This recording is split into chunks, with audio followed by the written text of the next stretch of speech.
Hello and welcome to Janette's I'm Every Woman TV. I am your host, Janette Burke.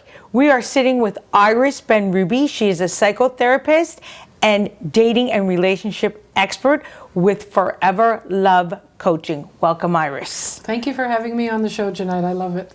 I love having you here. So you are a trained psychotherapist and dating relationship expert, as I said. Please share with us a little bit about your journey and how you got where you are and why you chose this specialty. Well, what I can tell you is that I was married for 18 years with who I thought was my soulmate.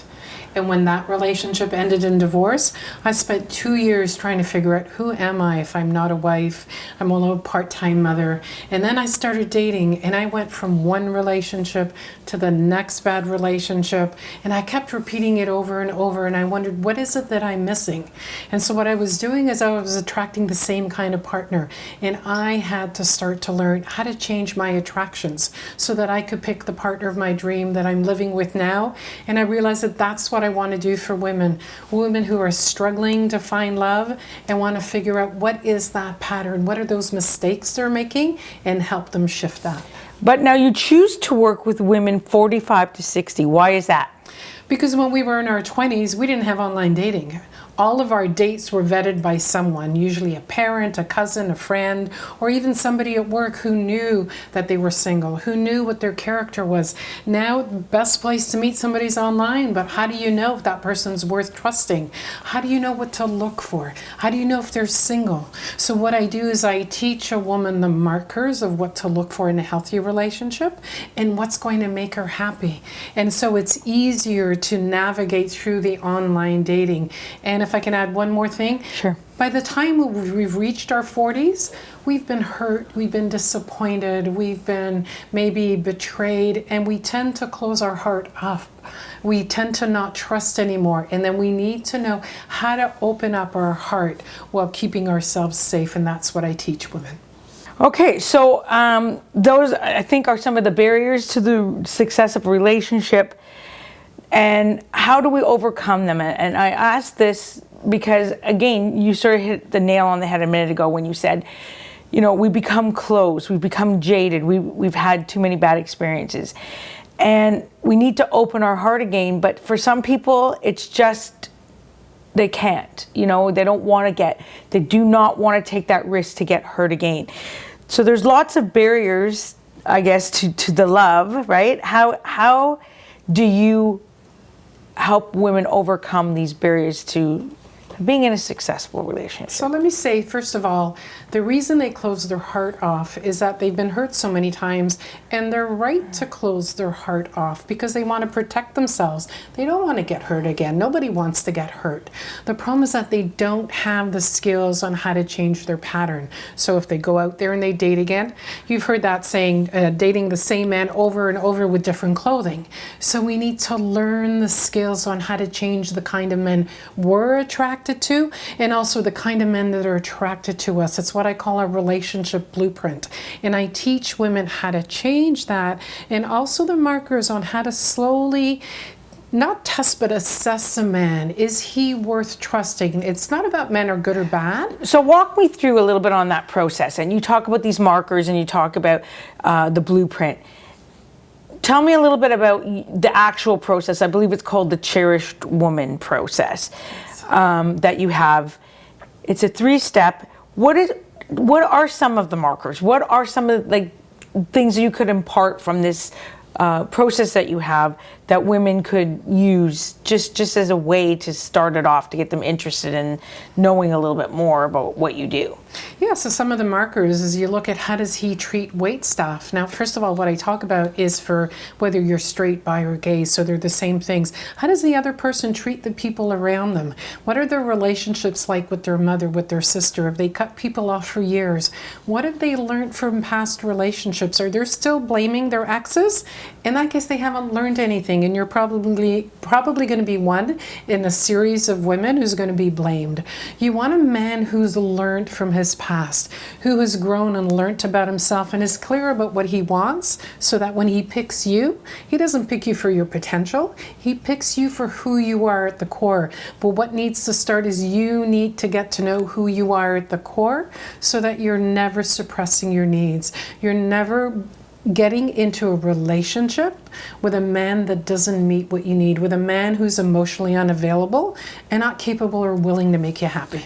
So would it not be fair to say then, in order to really get with somebody who understands your needs, that you first need to understand your needs? Absolutely, and that's the first part of our program, getting clear on who we are, our gifts, our strengths, what do we bring to relationship, because when that confidence increases, I call it the black velvet rope policy. When we used to go to clubs, they had a black velvet rope and they would look you up and down and decide, are you worthy of our club? And if they thought you were worthy, they'd open it up and let you in. Women don't have that velvet rope policy. It's too low. When you really get to know your value, that rises and you start to assess a man, not as a test, but are you capable of giving me what I need to be happy? Are we in alignment with our values and the lifestyle that we're looking for?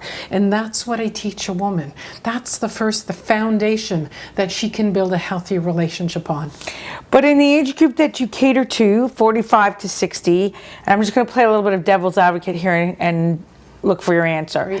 I think potentially a lot of people in that age category are either fed up or they are worried that they aren't going to have a partner, they're not going to attract a partner, and so they're willing to take maybe more or less rather than what they deserve. They're willing to put up with more. Yes. But that's because they don't have the skills. I teach a woman how to write an online profile that attracts the kind of partner she's looking for.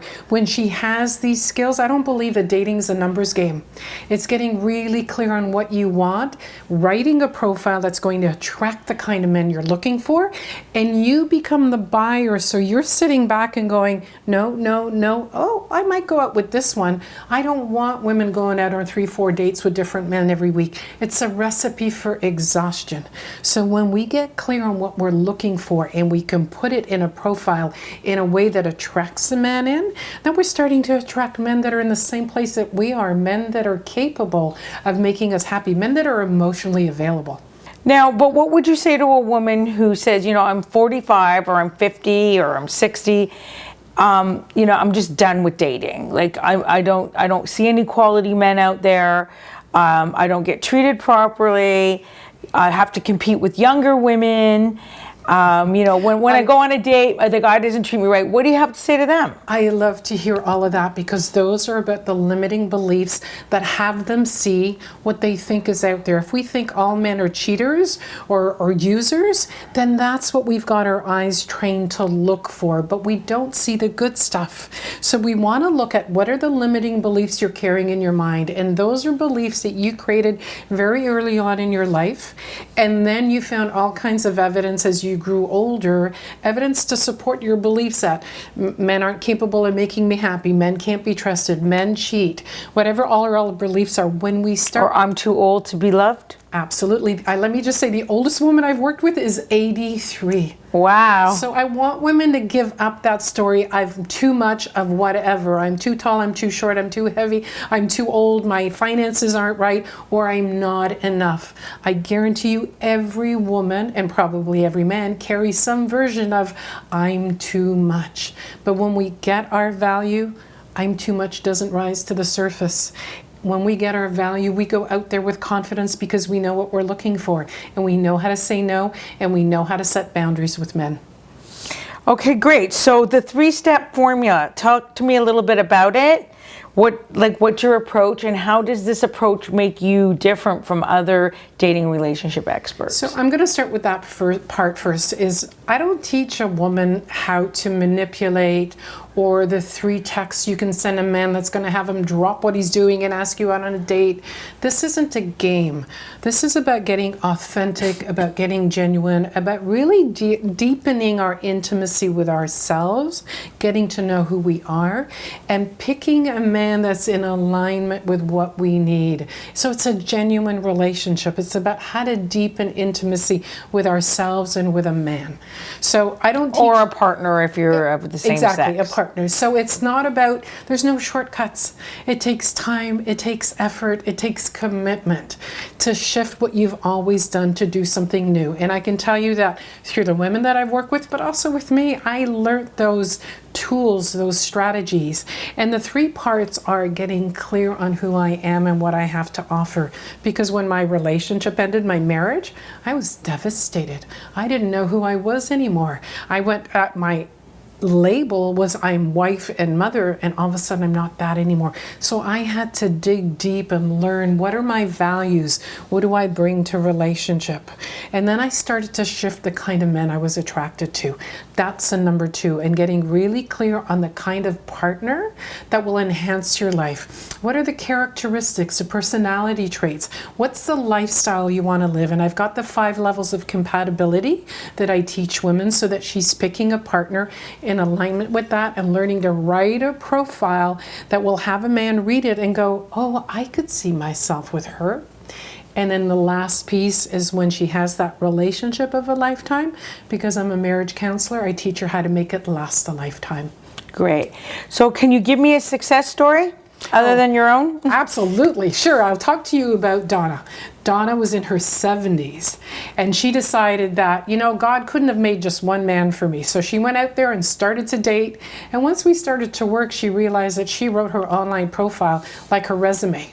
And she even went out there on a date, and she called me after the date and she said, I am never going out with that man again. I went to sit down and he told me to sit over there. I am never going to go out with a man that controls me. And so we talked it through, and I went, okay, let's calm down a little bit. I would invite you to go out one more time with this man and ask him, why did he ask you to move? She went out, she asked him, he said, because I wanted you to sit closer to me.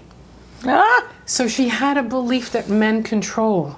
So we had to teach her how to move from that masculine energy of nobody will control me, and writing her a profile like a resume, and shifting into that feminine. And women thinking that feminine is weakness, actually femininity is in strength. And that's what creates sexual chemistry to a man. And so I teach her all those pieces. And Donna's in a relationship. He's moved in, and he's actually building a shed on the back of her house so that he can move his workshop into that. Oh, great. Before we close off, can you give me 3 tips or 3 do not do's in dating? I would say the first one, and it's a big one, don't be the seller. Don't put your hand up and say, pick me. If you pick me, I'll make it work. Women do that all the time. And so what that does is it lowers your standards and you compromise yourself. The second thing is, if something feels off, just say, you know, this doesn't feel comfortable. Could you tell me more about what you're saying? And the third one is to just trust yourself. If this doesn't feel right, don't go out on another date. If something doesn't feel right, stay in a public environment. So all the work that we do... That sounds good. Well, it's about deepening the intimacy with ourselves, growing our intuition and our trust in ourselves so that we can go out there, open up our hearts slowly, and learn who to trust outside. Now, we're coming to the close, but I wanted to mention 2 things. You work with your clients in 2 ways. One is a private practice, and the other is a group program. Would you like to explain that or elaborate on that a little bit, how those 2 programs work? Yeah, so I work with professional women that are winning in the boardroom and losing in the bedroom. So it's really learning those skills on how to pick the right man in their feminine without losing any power. And for women who prefer to work in a group, I have a group program where we're teaching you all of those things, where we still have the one-on-one, but it's in a group format. Okay, so the private is you meet with you like once a week or something like that? Once a week. We can do it online, we can do it face-to-face, depending on what the woman likes. And the group is a group setting with more than one? Is all online, yes. But it's in real time. We're doing it live. And when's the next session starting? The next one starts in March, the group one. Okay, in private you take on how many clients is what Whenever is, she's ready, yes. and how many clients will you take on at a time? At a time, well, I probably have room for 2 more in my practice right now. Okay, great. All right, so we'd like to learn a little bit more about you. Tell us how we can get in touch with you, where we can go to learn more, or how we can even book a session with you. Great. So if you want to get in touch with me, the best way is to call me at 905-709-8185. My website is foreverlovecoaching.com.